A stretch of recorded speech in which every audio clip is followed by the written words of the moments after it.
friends. I'm so excited to be in the kitchen with you today. It is a day that we've all been waiting for. Many of you told me that you wanted some cracker recipes after I made a video about homemade Cheez-It and goldfish crackers, which turned out really good. They were super tasty. The goldfish were extra crunchy. It was a very good experience trying to make something myself. So today, and also in some future videos or maybe some past videos, because this intro is going to be in all of them, I'm going to be making lots more homemade crackers. 5 crackers, in fact. So once a week, this week, you're going to get a dip, and then you're going to get a new cracker recipe. And they're all new to me too. So together, we're going to go on this journey, and we're going to learn to make some homemade crackers ourselves right here at home. And we're going to find out whether or not they're recipes we want to do again or recipes that we want to toss and try again. So welcome to my channel. If you're new here, my name is Angela, and I'm the Inquisitive Farm Wife. First off, I want to apologize. The audio is going to be a little bit different than we've been used to. I broke all my audio equipment, and so maybe by next month we'll be able to have some better audio for you. So there may be a little background noise. It may be a little harder to hear me. I'll try to play with that in the editing department, but guys, I'm just not super good with technology, and that's the truth of the matter. But I do love to experiment in the kitchen, and I love to bring all of you with me, so I'm excited that you're here. Whether you're new or returning, welcome. And let's get busy making a new cracker today. In this video, we are going to be making homemade Ritz crackers. That's right. So I have gathered up all my ingredients here. I received my recipe from biggerbolderbaking.com. I will put a link down below so that you can have the full recipe, because of course I'll be doubling this recipe today, because that's just how things roll around here many times. So what we need to do is, I've got myself a bowl, I've got myself a Danish whisk, and I've got my flour, my sugar, my oils, all the things.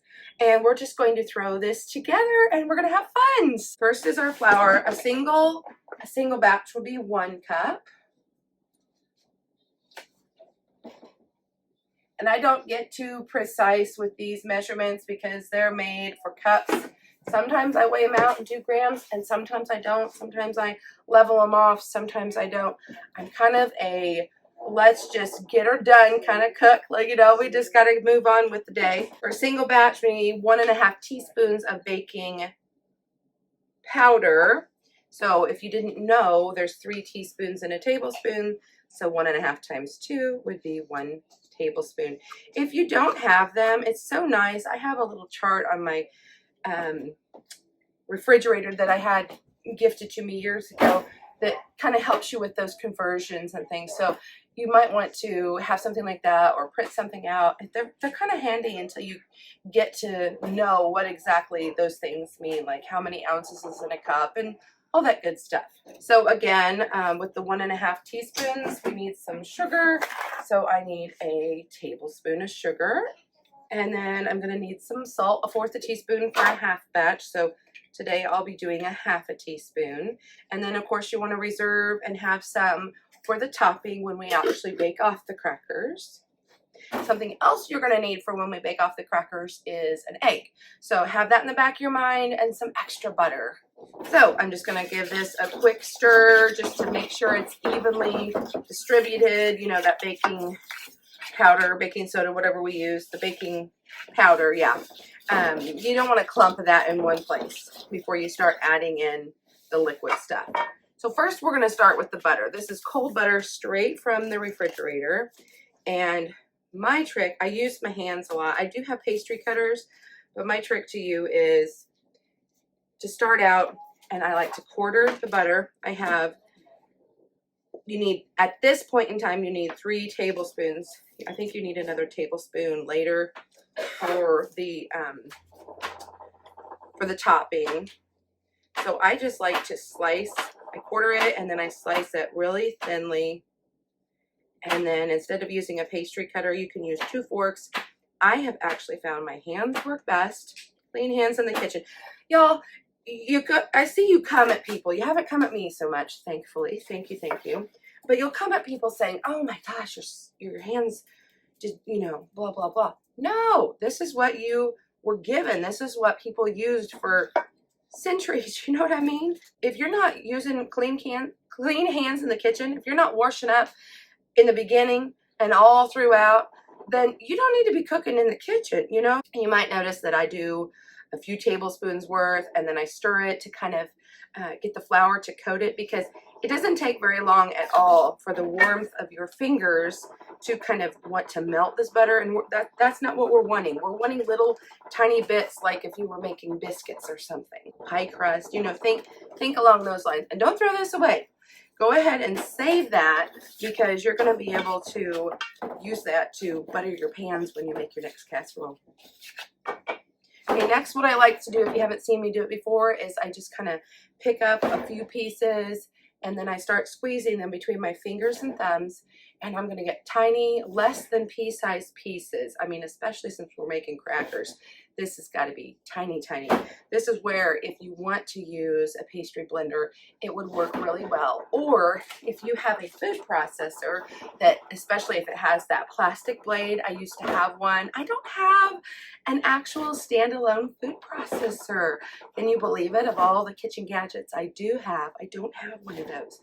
But I used to have one, and before it broke, I would take that plastic blade and I would put together pie crust and biscuits and all of that wonderful stuff. Any of your doughs, you could even make butter with it, and it works really good to cut in. But I don't have that, so today I'm just doing the old-fashioned method of squeezing it and making sure I have flour on my hands the whole time. And I will do this till I have tiny, tiny pieces, because we're making a thin cracker, not, you know, not a scone or anything like that. So just work with it and work with it, work with it until it's almost like, kind of like a big sand. Okay, I hope you can see this, what this looks like. That I just have teeny, teeny, teeny, tiny little bits of butter in here. And if I miss some, I miss some. It's okay. We're not striving for perfection. We're striving to try something new. Okay, so next they want us to add in the oil, I believe. So 2 tablespoons of oil. Somewhere I have an even smaller one of these. I don't know what I did with it. Do you ever lose your stuff or your mind? Me all day long. Oh, okay. That's why you want to use a clean one, in case you overpour like me. Oh, and there is some I spilled in there. So I want to have a little under the 2 tablespoons. Oh boy. Okay, so first we'll mix that in a whisk. I'll try to show you what I do. And I think they want you to do this just to make sure the oil gets evenly dispersed, kind of like the butter.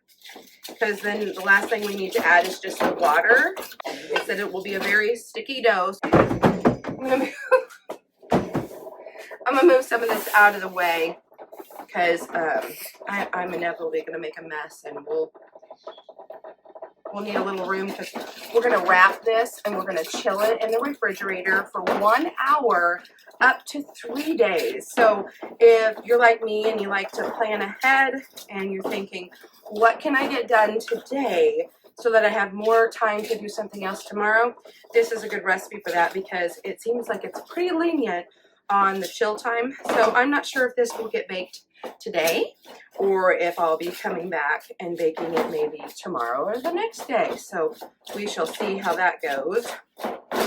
And basically they said to get it to where it starts to clump, and that's what we have here. And then I'm going to use those clean hands again and see how it will stick together. I'm going to go ahead and just kind of press it. Oh, it is a soft, soft dough. Very, very nice. It's a lot softer than like a biscuit dough. I don't know how to explain it, but it is really soft and nice. And I'm not wanting to overwork it, because they didn't say anything about trying to develop the gluten. I just kind of want to make sure it's all incorporated enough that I can get it all in a ball. So we've done that. And then I'm going to get my plastic wrap, and we're going to put this in the refrigerator. and I will see you when it's time to do the next step. We are back at making our Ritz crackers. First thing I'm going to do is crack a farm fresh egg. Oops. I'm going to go ahead and whisk it together, and we're going to have like an egg wash. I'm using the whole egg. Some people use just white, some people use just yolk. Sometimes people put water with one or the other, or milk. We're just going to use the whole egg and make life a little bit more simple for us. And what I'm going to do is I'm going to lightly flour the surface. My oven is preheating right now to 400 degrees.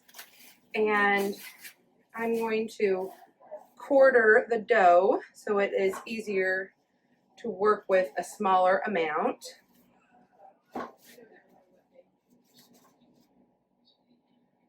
You could do even less if you wanted. They suggested quartered on the half batch. I just happen to have a special rolling pin that I can measure out 1/8 of an inch. But what you want to do is just try to roll this out as thin as possible. I actually have this thing called a dough sheeter, and I thought about getting it out, but I honestly just don't have the room for it today because it does take up a bit of space. And you know what? It's not something that everybody's going to have in their kitchen. So I was feeling that this time around with these crackers, I was trying not to use a bunch of equipment and just enjoying, you know, what we have typically in our house.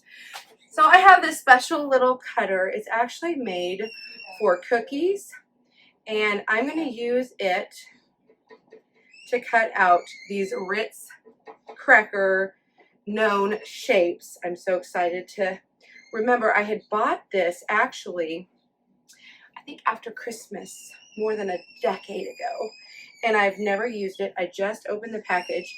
When I was looking up these recipes, I was like, hey, a lot of them had a special cutter, and I'm like, I really don't want to go buy a special cutter just for this one recipe. And then I remembered, oh yeah, I've got this cookie cutter that I've never used.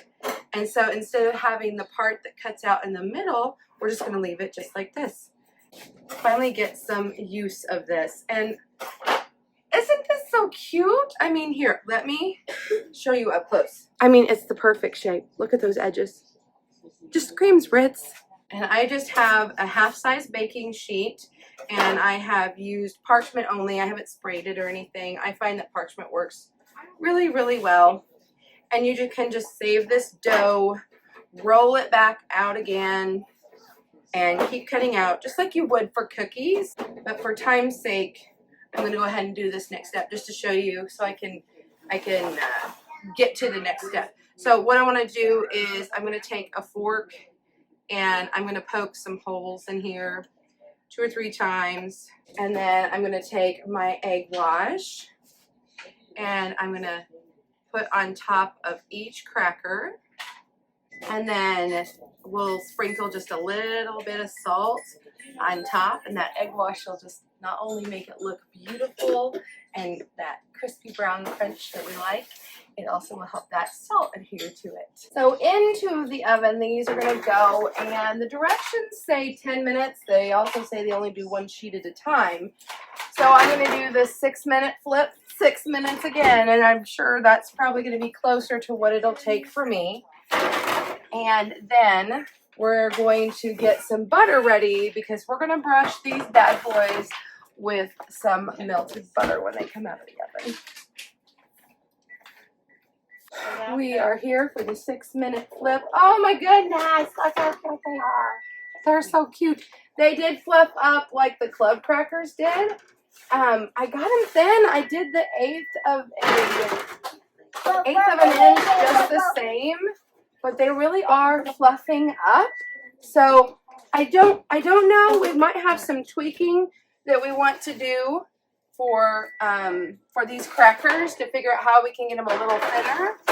But I'm game to try it if you are, guys. Okay, timer went off. I did go ahead and bake them another 3 minutes. So it said 8 minutes, and I ended up doing like 15. So here they are. They're still not that golden brown. Maybe I just didn't do a very good job putting that egg wash on. But here they are, and I think they're done enough. Those look better. And for a single batch, they say 1 tablespoon of butter. So I have 2 tablespoons of butter here. And what I want to do is I'm going to top these off with just a little bit of the melted butter to get that delicious goldenly buttery bite we like. And then I'm going to let these cool completely before I put them in an airtight container. And they'll stay fresh up to about a week. If you want them for another project like I am, I'm going to put part of them in the freezer so that in 5 days' time when I want to use them, I can bring them back out. I may put them under a toaster oven or something for just a little bit to bring that crunch back out. But I'm so excited to have made my very own Ritz crackers. I mean, how exciting. You know, I don't know the cost breakdown of this project, but I will tell you it was a lot of fun. And sometimes it's good to just do these things because it's fun. So thanks for coming along with me. And we'll see you next time right here at the Inquisitive Farm Wife.